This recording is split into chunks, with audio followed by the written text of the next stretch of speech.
இப்போ ஜாதகம் பார்க்க வரவங்க பார்த்தீங்கன்னா அடுத்து ஒரு பெரிய பிரச்சனை என்னன்னா மன அழுத்தம். அதில் என்ன பிரச்சனைனா, ஒன்று நம்மளே பார்த்தீங்கன்னா ஒரு போலியான முகமூடியை போட்டுக்கிட்டு தெரியும். நிறைய பேர் பார்த்தீங்கன்னா உள்ளுக்குள்ளே என்ன எண்ணங்கள் இருந்தாலும் சரி, ஆனால் வெளியில் நம்ம பிரதிபலிக்கிற முகம் எப்படி இருக்குன்னா, ஒரு யோக்கியமான ஒரு நல்ல மனுஷன் அப்படிங்கிற மாதிரியான ஒரு முகத்தை தான் நம்ம எல்லாருமே காட்டுறோம். இப்போ என்னெல்லாம் கேட்டிங்கன்னா நானாக சொல்லிடுவேன், ஆமாம் நான் இந்த தப்பு பண்ணேன். ஏன்னா நீங்கள் எப்பயுமே அதுக்கு ஒத்துக்கிட்டீங்கன்னா இன்னொரு தடவை அந்த தப்பு பண்ண போகிறதுலன்னு அர்த்தம். இன்னொன்று உங்களுடைய மனசு லேசாயிரும். ஏன்னா எதை பற்றியும் கவலை இல்லை, அதை நம்ம சொல்லிட்டோமே.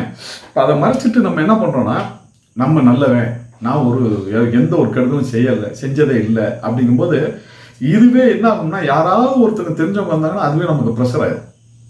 இந்த பையன் சரியில்லையே, இந்த அம்மா அப்படி பண்ணாங்க இப்படி பண்ணாங்கன்னு இதுவே நமக்கு எப்பயுமே. அதனால தான் நம்ம உண்மையாக நடந்துக்கிறது நல்லது. ஆமாம் நான் இந்த தப்பு பண்ணேன், நான் இனிமேல் தப்பு பண்ண போகிறதில்ல, இல்லை தெரியாமல் நான் இந்த தவறு பண்ணிட்டேன் அப்படின்னு ஒத்துக்கிட்டாலே இன்னைக்கு நிறைய பேர்த்துக்கு பார்த்தீங்கன்னா அந்த மன அழுத்தம் அப்படிங்கிறது குறைஞ்சிரும். இது ஒரு டைப். இன்னொன்று பார்த்தீங்கன்னா, நீங்கள் உங்கள் வேலையை செய்யும்போது மற்றவங்க குறுக்கிட்டு அதில் ப்ரெஷர் ஏற்றுவாங்க. என்னன்னு கேட்டிங்கன்னா, இப்போ இன்னைக்கு காலையில் இப்போ என்னோட மனைவிக்கு உடம்பு சரியில்லை, நான் துவைச்சேன் சரிங்களா. ஒரு பக்கத்து வீட்டுக்காரர் என்ன சொல்கிறாருன்னா, என்ன சாமி இது என்ன இப்படி தப்பு பண்ணுறீங்க அப்படின்னு. நான் சொன்னேன், என்னப்பா இது துவைக்கிறதுல என்ன பிரச்சனை அப்படின்னோடனே, அதில் ஒரு சாங்ஸ் கேட்டுட்டு துவைக்கிற ஒரு ஸ்பீக்கர் வச்சுக்கிட்டு ஒரு பாட்டு ஓடிக்கிட்டு இருக்கு. அது அவர் என்ன சொல்கிறாங்கன்னா, இது என்ன சாமி சினிமா பாட்டெலாம் கேட்டுக்கிட்டு இப்படி துவைக்கிறீங்க, இதெல்லாம் நல்லா இருக்கா அப்படின்னா, எனக்கு என்ன தோணுதோ அதை நான் செய்ய போகிறேன், அவ்வளோதான். என்னுடைய வேலை நான் துவைக்கிற வேலை, அதைத்தான் நான் பார்ப்பேன்.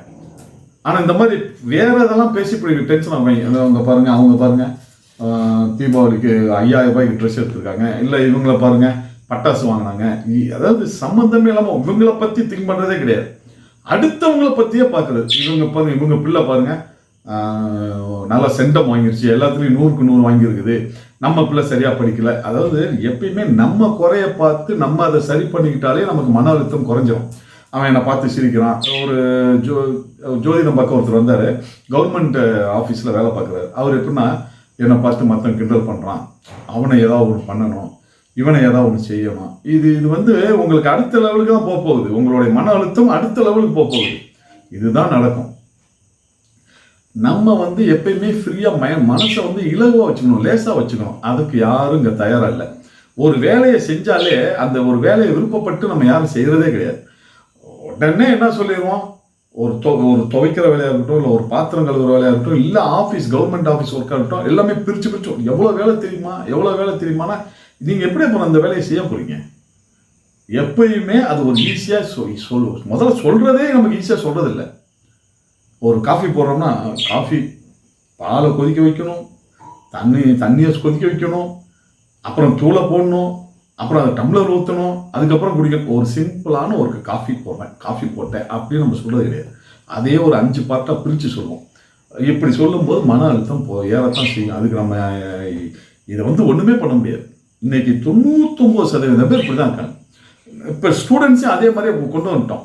படின்னு. அதாவது உங்கள் பேரண்ட்ஸ் எல்லாருமே ஸ்டூடெண்ட்ஸ் என்ன பண்ணுறோம், படிக்கிற பிள்ளைங்களை என்ன பண்ணுறோம், புஷ் பண்ணுறோம்.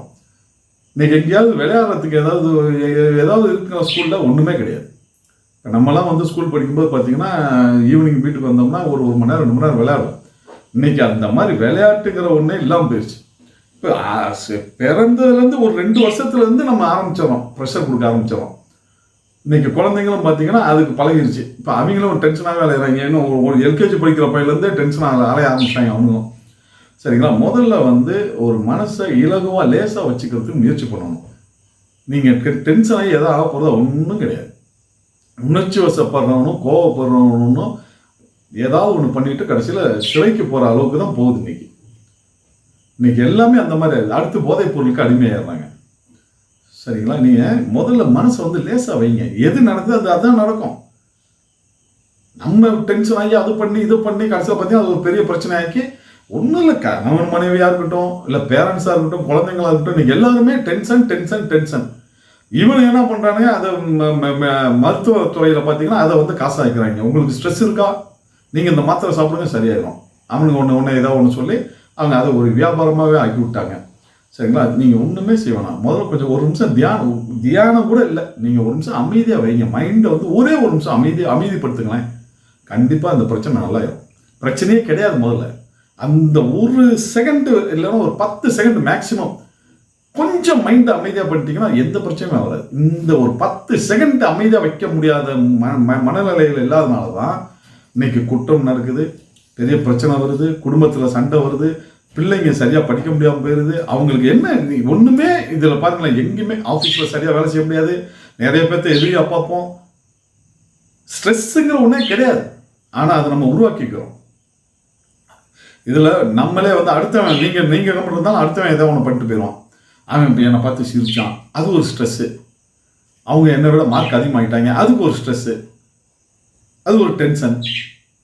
உடனே வந்து எனக்கு வந்து பார்த்தீங்கன்னா நிம்மதி இல்லை, நான் மனசு சரியில்லை. ஒன்றுமே இல்லைங்க. ஒரு நிமிஷம் அந்த மைண்டை வந்து சரியாக நீங்கள் வந்து ஒரு தியானம் பண்ணீங்கனாலோ இல்லை ஒரு நிமிஷம் நீங்கள் அமைதியாக உட்காந்துருந்தாலே போதும். எதையும் யோசிக்காமல் ஒரு நிமிஷம் உட்காந்திங்கன்னா அந்த பிரச்சனை சரியாயிடும். நம்மளும் மைண்டு நிம்மதியாயிடும். ஆனால் இந்த ஒரு நிமிஷம் அதிகபட்சம் நான் சொல்கிறது ஒரு 10 செகண்ட்ஸ்லேருந்து ஒரு நிமிஷம் கொஞ்சம் இவங்களுக்கு ஏதாவது ஒரு சாமியை நினச்சிக்கிட்டோ சரிங்களா, இல்லை ஏதோ ஒரு நல்ல விஷயத்தை நினச்சிட்டு ஒரு நிமிஷம் அமைதியாக இருந்தீங்கன்னா பல பிரச்சனைன்னு தப்பிக்கலாம். சரிங்களா? அதனால் முதல்ல நீங்கள் கொஞ்சம் அமைதியாக இருக்கிறதுக்கான முயற்சியை பண்ணுங்கள். அது போதும், ஸ்ட்ரெஸ் எல்லாம் போயிடும். கொஞ்சம் அதுக்கான முயற்சியை நீங்கள் பண்ணுங்கள். மீண்டும் சந்திப்போம்.